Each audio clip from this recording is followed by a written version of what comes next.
Dear ladies and gentlemen, it's my great pleasure to welcome you again to our Energy Forum 2021 that is presented to you by the Estonian Chamber of Commerce in Lithuania, the Polish-Lithuanian Chamber of Commerce in Lithuania, PRIMUS law firm, and our dear partners, the Polish Embassy, Estonian Embassy, Finnish Embassy, and other partners in Lithuania and the Baltics. The forum is powered by green energy producer ENEFIT. Today, we are going to jump from traditional energy topics to more sophisticated and more interesting and more unsettling topic that is connected to energy security, but not in the sense of energy security supply directly, but in the sense of cybersecurity in connection to energy supply. Over the past 11 years, there have been very different and very unsettling trends and very unnerving trends, I would say, in the international community, in the energy sector, where major energy pipelines, major energy facilities have been attacked by hackers, by cyber criminals, or organized cyber, let's say, cyber infiltration organizations managed by major countries in the world. As a result of the attacks, a lot of energy infrastructure has been disabled, a lot of turmoil has been created, and all these issues are really threatening not only the usual energy supply, but also, you know, everyday lives of societies and of countries. For that purpose, NATO as an organization has established a special Energy Security Center of Excellence that is situated in Vilnius, Lithuania. And today we're having a renowned expert in the field who has been working on cybersecurity and energy security for many, many years, Mr. Vytautas Butrimas, who is the representative of the NATO Energy Security Center for Excellence in Vilnius. And Vytautas will tell us about the trends and the possible solutions and all the threats that are being caused by the new type of attacks and you know, the developments in the cybersecurity sector in energy. Without further ado, Vytautas, the floor is yours. Thank you very much, Robert. My name is Vytautas Butrimas. Very glad to be with you here today. I've been working in IT security and defense policy for over 30 years, starting with being a computer specialist in the early 1990s in Prince William County government in Virginia in the United States. Then I moved to Lithuania, where I worked for 5 years in information society projects for the then Ministry of Communications and Informatics. And then for 22 years, working on at the Ministry of Defense of the Republic of Lithuania, where I was tasked with creating the first military defense strategy that was approved in 2000, and the first national defense system cybersecurity strategy in 2009. And I was a member of the work group that prepared the law on cybersecurity in Lithuania. Was passed in 2015. I'm currently working at the NATO Energy Security Center of Excellence, and I'd like to say a few words about this center where I'm working at here in Vilnius on the grounds of the military academy. So if I can get the screen, I will share mine, and I hope you will be able to see it. Yes, we see it start the presentation by F5, and then we'll see everything from okay, I need very beginning. From current, can you see it now? Very good, all great. Okay, this is just a brief introduction to the work of the NATO Energy Security Center of Excellence. Our mission is to support NATO, nations and partners to meet the challenges of a dynamic energy security environment by addressing resilience, energy efficiency, and critical energy infrastructure protection. We do this in 3 ways. So we conduct exercises and we give training courses on energy security. A few weeks ago, we conducted a tabletop exercises with the transmission and power distribution operators from Lithuania, Latvia, Estonia, Poland, Sweden, and Finland. We exercise what problems can you have in synchronization. As you know, the Baltic region, we're going to disconnect from the Brel system and connect to the European power grid. So these questions were very well discussed, and we tried some scenarios, including cybersecurity issues. Also, we performed studies. I conducted, at the request of NATO, a cybersecurity risk evaluation of the NATO Central Europe pipeline system. It supplies aviation fuel to 4 countries, France, Belgium, Holland, and Germany. If you flew through Frankfurt Airport, or if you're a military pilot, you flew through Ramstein, they get their aviation fuel from this pipeline from Marseille to Rotterdam. And I'm very happy to have contributed to the improved safety and efficiency and reliability of that system. We also do a lot of reading, writing, and sharing the lessons that we learn. We publish. I'm a co-author of a hybrid warfare study against the critical infrastructure, the case of Ukraine, the attacks on the energy and the controlled infrastructure of Ukraine. That's available on our website.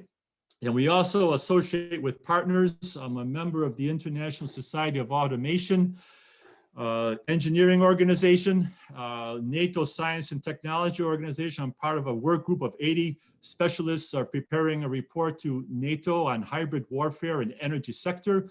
We work closely with the Naval Postgraduate School.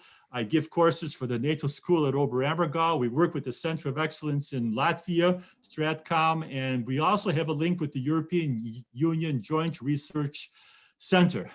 Okay, so saying that, let's now get to the core of what I want to talk about is the protection of critical energy infrastructure.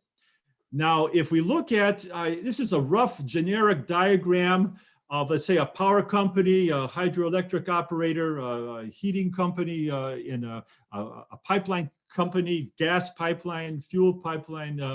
What does it look like from a technological point of view? You have the IT side, where your website is, where the email, where the communication with the customers, where the billing and accounting department is, for selling the fuel and the energy.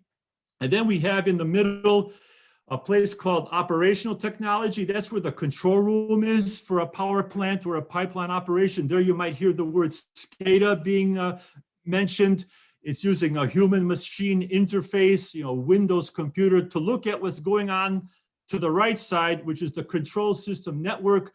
This is the place where the physical process is there. This is where the dragon is breathing its fire. And all this equipment used to monitor and control is to make sure the physical process is safe, reliable, and available. These are preventative relays, if it's an electric power grid, to protect the equipment if there's a blackout. These are pumping systems for pumping fuel, or compressors to compress liquid natural gas down a pipeline, valves, relays.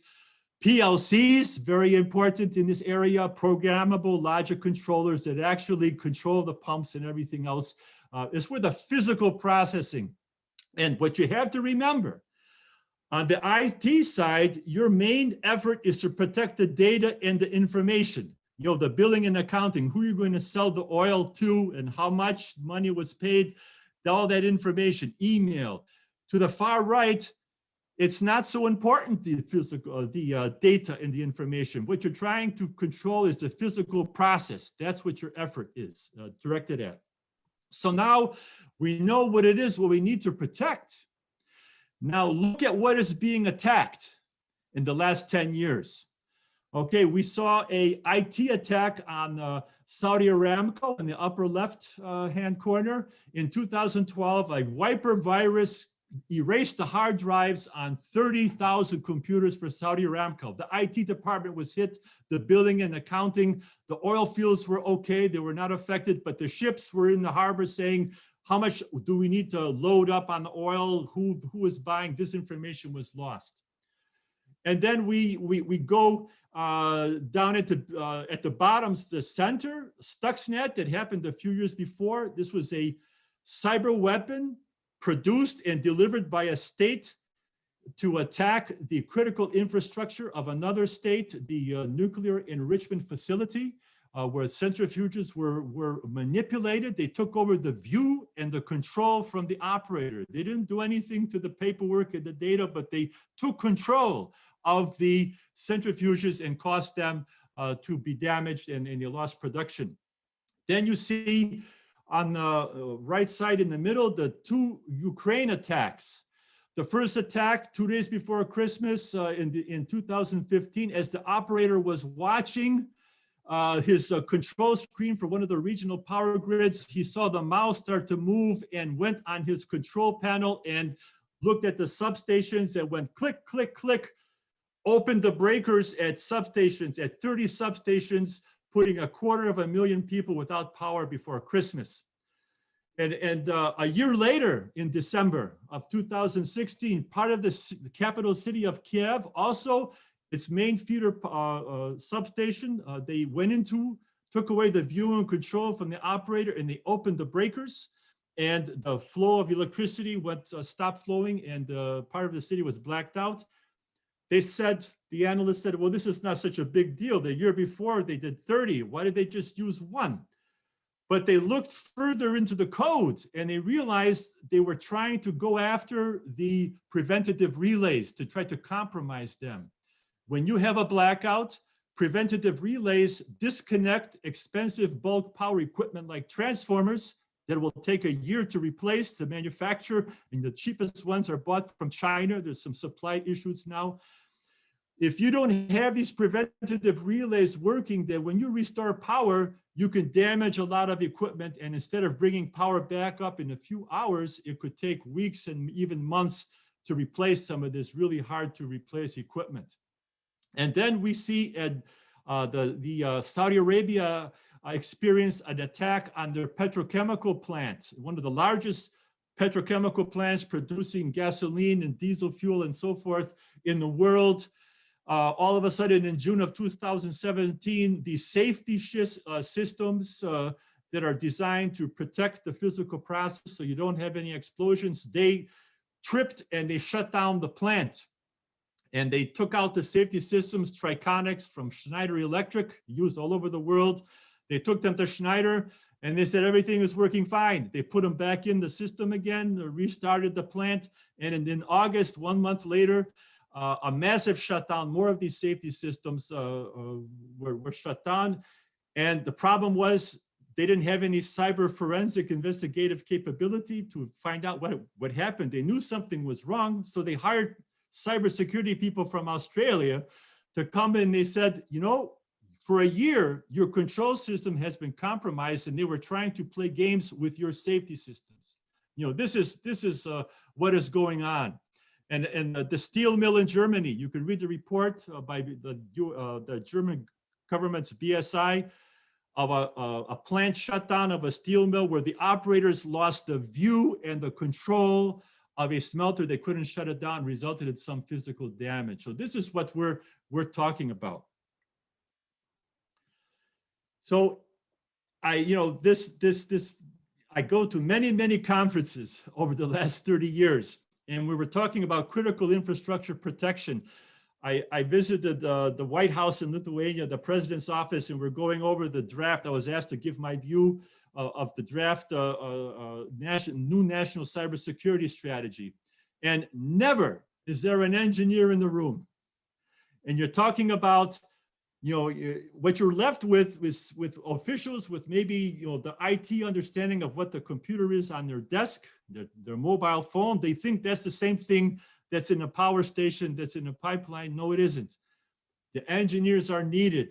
And it is very worrying when the engineering community that is running the power grid, petrochemical plants, and water systems is not represented. And we are making, really big mistakes.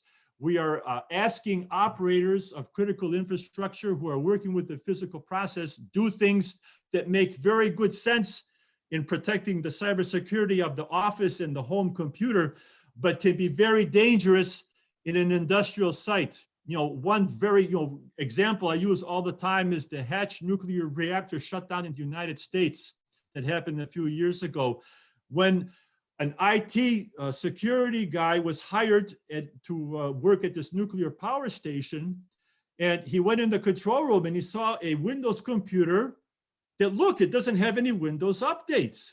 So, good cybersecurity practice for IT is to perform the update. And that's what he did. And all of a sudden, the nuclear reactor rods went in, a scram command was issued, safety system smelled the rats, and they shut down the reactor for 48 hours because that IT guy did not understand that computer was connected to the cooling system of a nuclear power system, the cooling system, the pumping system to pump the water. When that computer was going through the update, and as you know, when your computer is going through a Windows update, can you use it?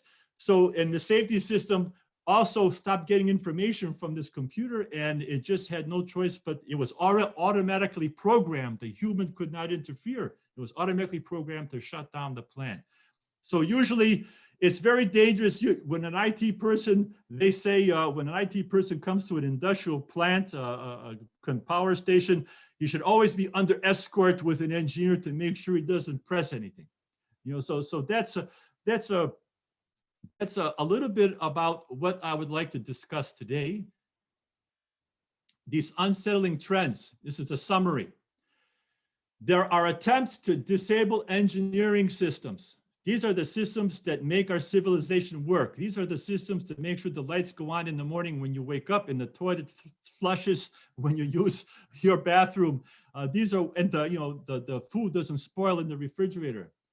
There is little or no cyber forensics available. Your national certs are very good at figuring out what to do if your ministry website or your home computer has a virus, but they don't know what to do when a program logic controller that is running a pumping station on a pipeline has something going wrong with it. That you need special skills. And like I said, in Saudi Arabia, they didn't have them. They had engineers, but they're not trained for this kind of thing. As if somebody intruded on our control network, they can tell you what pressure was, but not if there's an intrusion. So IT-centric cybersecurity approaches, which dominate policy making, strategy making, law making, they fall short in protecting critical energy infrastructure and the water infrastructure, the transportation. They all use the same kind of systems to monitor and control the physical process.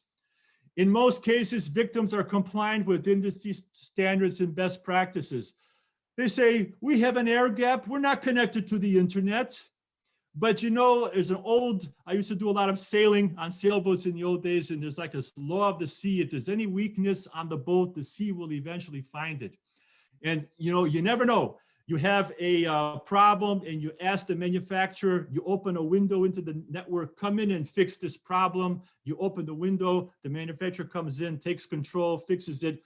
But then they forget to close the window, and that's an open connection.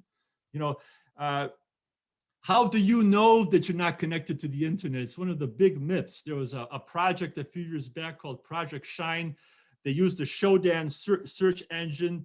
They used search terms for engineering, and they found over 2 million devices connected on the internet, 3,000 in Lithuania, industrial devices, 30,000 in Norway. And we needed the authors called people to say, check this, and they, oh my gosh, oh, thank you. It's more than just a firewall, what we need to do. And asset owners are surprised when it happens. We're safe, we're not connected to the internet, and then bingo, something happens like Orion Solar Winds. Imagine a security company, IT security companies selling software security solutions to industrial enterprises was hacked badly. And from the cloud, other clients were attacked. It's big surprise. Even the security companies are surprised when it happens.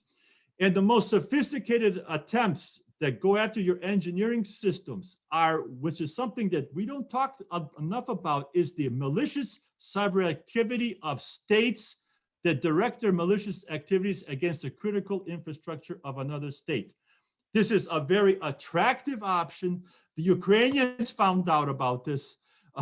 In the United States, they found out about this. Norsk Hydro in Norway found out about this. Germany found out about this. They found that the attacker finds this activity to be effective. You don't need to send a bomber and throw a rocket, where they can identify where it came from. It's effective. It gets the job done. It'll shut down the plant, cause even damage. It's cheap for a state, cheaper than sending a squadron of bombers and bombing something. Its planes are expensive, and most of all, deniable. I'm sorry that your grid is down. I didn't do anything. You can't. I didn't really. You can't prove it. But I don't like what you're doing, and this might happen again. We can turn your lights off if we want to, or whoever is behind this. So this is what we're up against. We're sort of using an IT security approach, which is good for the office. But this area, what I'm talking about, the industrial operations with the physical processes governed by the laws of physics and chemistry. You need to look at it in a special way where safety is the most important rather than protecting the data. And I think I leave it, okay. 3 security policy questions. Okay, how do we get out of this mess? How do we make sure our societies, our national security, modern economic activity, and well-being of society is preserved, to have these critical services available? We need to decide what needs to be protected. Is it just a ministry website, or we need to look at what the power grids are doing? What are the threats? Is it cybercrime? Okay, ransomware? The Colonial Pipeline was hit with ransomware this past summer. The IT department, the billing and accounting was down, but the pipeline operations for an 8,000 kilometer long pipeline was intact. They had to shut it down because they didn't get the billing information. They either had a choice to let the oil out on the grass or give it away for free. And they were able to shut down an 8,000 kilometer long pipeline precisely because the monitoring and control, the safety systems worked perfectly. They did their job. They were not compromised. They were not compromised like the German steel mill control systems were, or the petrochemical plant in Saudi. So we need to appreciate that the advanced engineering targets are the targets of these advanced persistent threat actors. We need to also focus on protecting those systems. Thank God that we can shut down an 8,000 kilometer long. If they couldn't shut it down, then we would still be cleaning up the mess today, not after a week. And then once we know what we need to protect from, and what are the threats that can attack what we want to protect, then we can go to working on the how. It's the 3 little pigs problem. Only one of the 3 little pigs answered these questions correctly. The first 2 pigs said, we're going to protect from the wind and the rain, but the third pig said, I'm going to protect from the wolf, the state. And he made his house of bricks. And when the wolf came, he was able to help his neighbors, come stay in my house. It's made of brick. Your houses have fallen apart from the wolf attack. Okay, so this is, that's the starting point. That's the starting point. And unfortunately, we're not in our national policies. I'm talking European Union, NATO, you name it. This is where we make the mistake on what needs to be protected and from the what threats. And then the mistake is cumulative. It goes into the how. And that's how we might apply an IT security policy to an industrial operation that doesn't fit. And that's this is what you need to do. This is me doing a pipeline study, anti-static boots, costume, hard hat, and there's a big pipeline underneath me that's going between Marseille and Rotterdam, and talking to the senior plant engineers, their problems, and then we figure a way how to make it safe and reliable and efficient. Thank you very much. Vytautas, thank you very much for an insightful, intro to our discussion. Well, it's obviously unsettling what is happening, and obviously it's not only unsettling, it's very dangerous.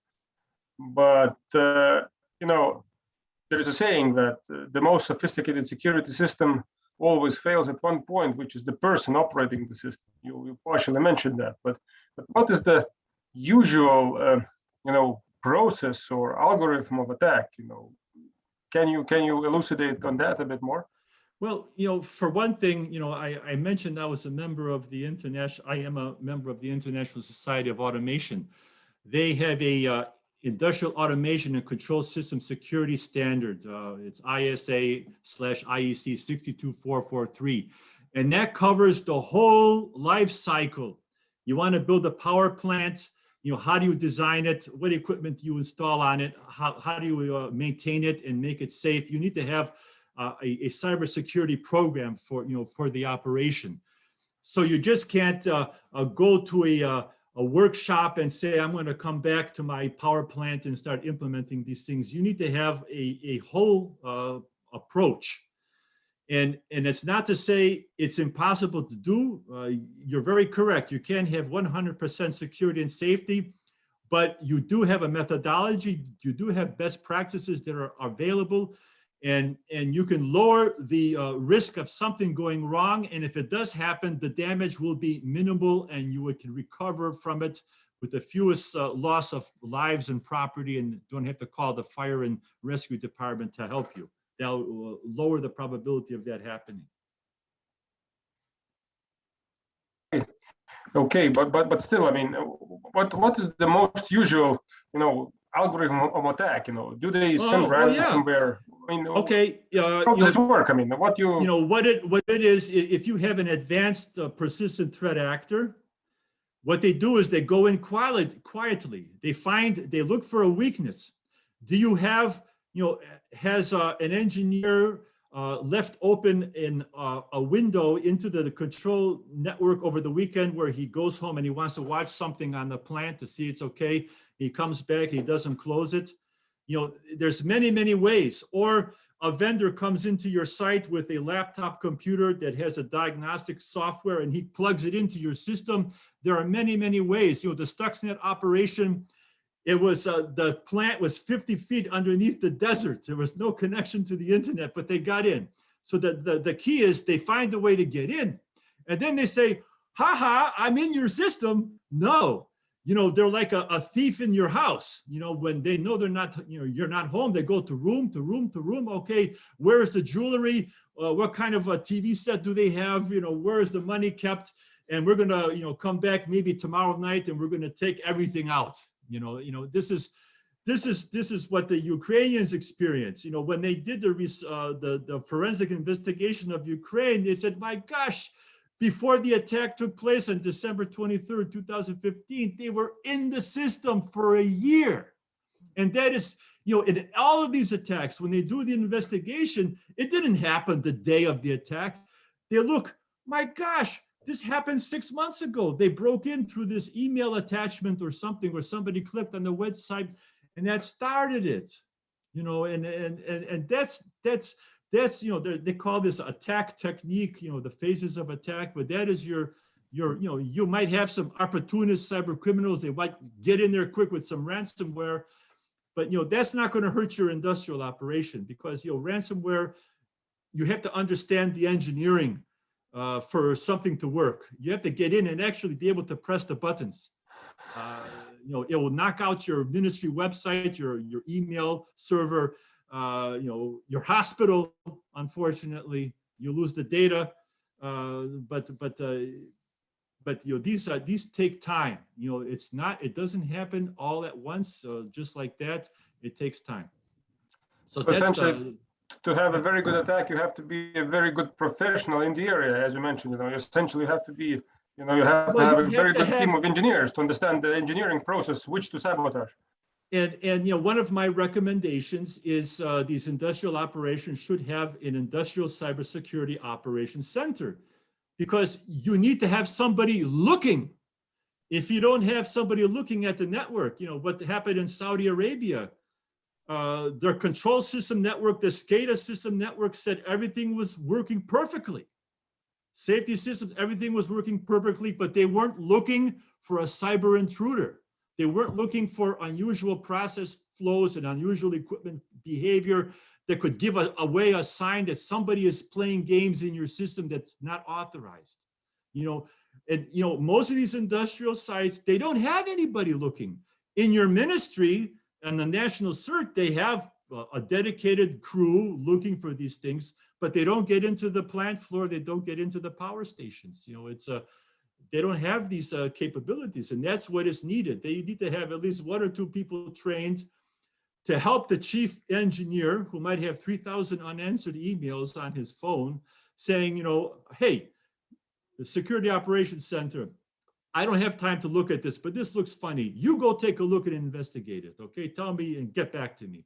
You don't have this, but this is what you need. This is what you need. You have this on the business side, on the enterprise side. You'll have a cybersecurity center, help desk or something. But on the industrial side, they kind of think, this is not going to happen to us sometimes. And that's a myth.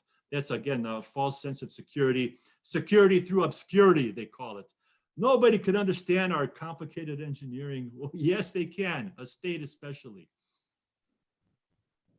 And what are the usual, goals of such attacks? Are they only for, disruption, for threat, for psychological effect, for actual damage, for money? What is the motivation usually? The goal is to get the keys to your house. They can go in and they have the full view and control. That is where their goal is. They want to be able to turn your lights off. And they want to be able to do that without you knowing. They cover the tracks. That is the goal. They want the view and the control. And then when they get the order saying, okay, turn the lights off in this country. Okay, we're ready. We've done our reconnaissance. We've been in here for a year. Okay, we put in plan B. But it's a long-term process. It's never a short-term kind of ad hoc attack most of the time. It's a very long-term, very well planned, very well organized, strategic, let's say, goal-seeking, process. Yeah. And you gotta, if you want to defend yourself, you gotta raise your defenses, and you don't do this by yourself. You work with your other brother manufacturing power stations, industries. You work together. You share information. You learn how to detect, and there's a place to start. Right now, what it's like a children's soccer team against Manchester United. I mean, you have to even the odds, and right now the advantage is to these attackers. And but that does not mean you can't defend, but you have to take extra measures. For one thing, you have to answer those 3 security policy questions correctly. If you don't take into account the technologies used in infrastructure, and if you don't take into account the kind of attacker to expect who might know the engineering systems better than the engineers themselves, you have to raise your shields up, raise your level of expertise and ability to defend. So how does the NATO, or could the NATO Energy Security Center for Excellence help, industries in that area? What would be your impact? I'm finishing now, at the request of the NATO Petroleum Committee, a cybersecurity guide for the NATO pipeline system. It's a step analysis and recommendations of what to do. It's 10 countries. It's not only the original 4 Central European, but it's Norway, Turkey, Greece, Italy, Denmark, I forget the rest of Portugal. And I'm already, I'm done with the draft. I've got the responses from the SHAPE and from the Cyber Operations Center of NATO. They don't have anything else to say that, fix this. It's all done. I just have to write that, and I'm going to be sending that out shortly. I did a cyber security assessment for the French military general staff on the use of, this is something coming up in your future seminar, on application of smart grid and renewable technologies to military camps for the French Armed Forces. I already did that and sent it, and also recommendations. I mentioned about the Security Operations Center and all the things that I do, all these recommendations, and all these threats that I describe.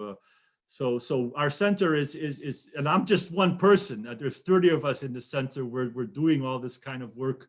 I do cybersecurity. Others are doing geopolitics. How should countries economically cooperate, and what steps can you take? And there's other specialists there that do all these other things.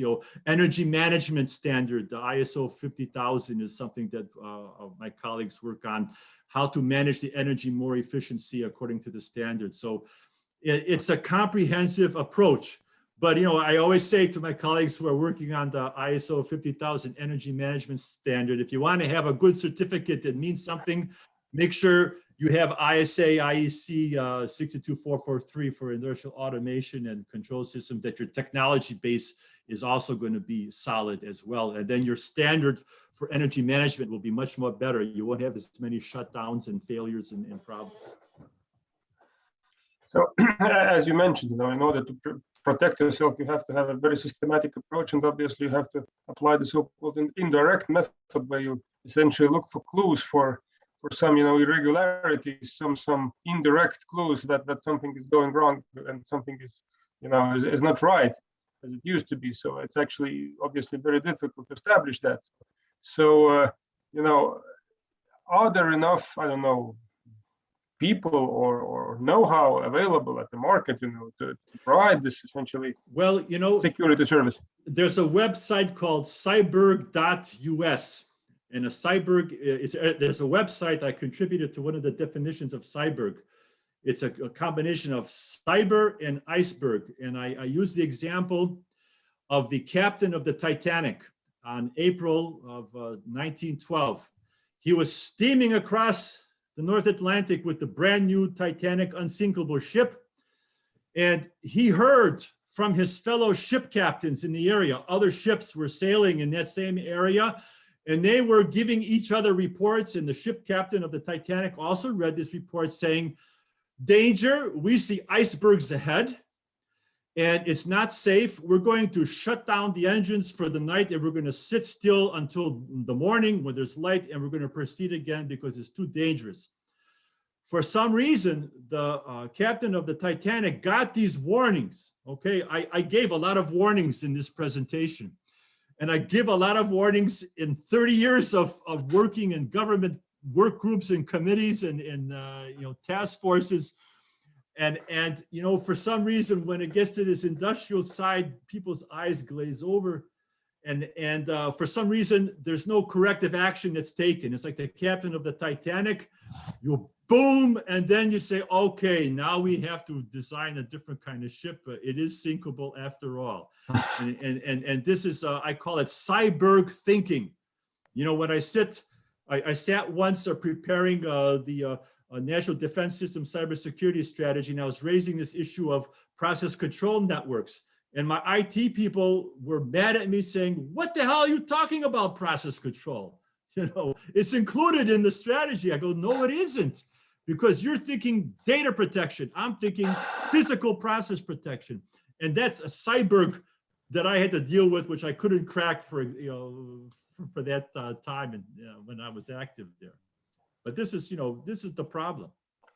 But can you tell us about the main adversaries we are facing here? I mean, states. I mean, who are the main actors? Who are the main villains in the process now? Well, they're the most sophisticated, the most dangerous are the what we call the usual suspects. Okay, there's like 4 or 5 countries. They're always on the list. Whenever there's a big event, a cyber attack, SolarWinds, German steel mill, Stuxnet, well, not Stuxnet, unfortunately, but the Triton in Saudi Arabia. It's always these 4 or 5 countries that, okay, they probably did it.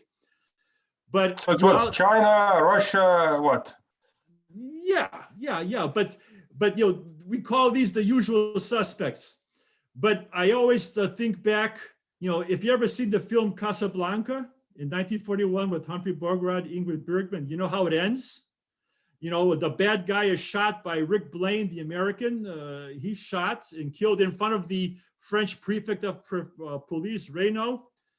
And then the police car comes. Reynaud's people look at the body and look at the commander of the French police. What do? And you know what he says? Round up the usual suspects. So that's what we have today in international cyberspace law, as a matter of fact.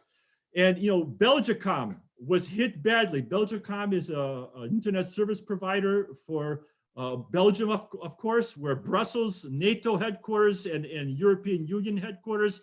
They also operate the submarine cable fiber optic to North America. They were hit big time. The attackers got the administrator's keys. And unfortunately, do you know, the Belgians don't think it was usual suspects. They think it was the allies of Belgium that did this. So you see what I mean? It's kind of like a Wild West where the sheriffs and the cow punchers, the cattle rustlers, they're doing the same thing. They're in the same thing together. We're looking for the sheriff to come and protect us, but they're sort of in the background. They're doing same thing. It's like they're all these countries, they're sawing the same branch of the same tree we're all standing on, because critical infrastructure is cross-border. It goes across countries, pipelines, for example, power grids. If you do something against one country, you're probably going to feel it boomerang back against you. And this is, it's in World War I. Not the cyber, but the World War I powers of 1914, the key belligerents, they were confident. One had the von Schlieffen plan, one had Plan 17. They were confident that when the war starts, the plan is we're going to win.